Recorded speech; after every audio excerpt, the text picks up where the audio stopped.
There are often one or two that slip into the Northern Trust Novices Handicap, 4:50 p.m., often extremely lenient mark. The challenge is singling out which of the 20 runners that could be. The handicapper must have been wincing when the Irish trained A+ Tard cantered into the lead rounding the home turn 12 months ago and waltzed his way to a facile 16-length success.He will be hoping today's renewal will be somewhat more competitive, but there is always a danger that a few of these, like A+ Tard, will be competing in Grade 1 events this time next year. Imperial Laura is a really progressive chaser and his mark of 143 may look a tad generous in time. He was a good second to Simply the Bets in a very strong race here on trials day, and the third has since gone on and bolted up.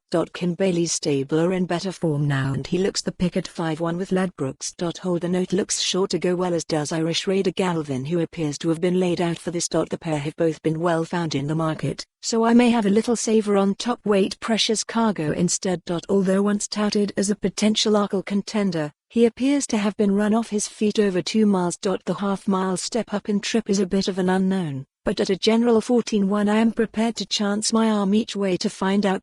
We are set for a proper match-up in the Close Brothers Mares Hurdle, 4:10 p.m. when hot favourite be.The meets fellow Irish Raider Honeysuckle. The former is a best priced 8:13 to make amends for last year's heartbreaking last flight fall, while Honeysuckle can be backed at 5 halves. Any rain that falls will help be, and the safest option is probably to keep your powder dry and watch instead. There have been plenty of changes made to the National Hunt Chase, 5:30 p.m. since last year's spectacle proved a hard watch. It is now a quarter of a mile shorter and there is a much stricter qualifying process. Willie Mullins saddles the classy carefully selected who wouldn't be out of place in a Grade 1 novice chase here. On paper he looks a standout bet at a best price 2-1. But I am a little concerned about his jumping. His genius of a trainer will have no doubt done plenty of schooling since his latest clumsy win at Naas, but it still worries me, especially as he's such a short price.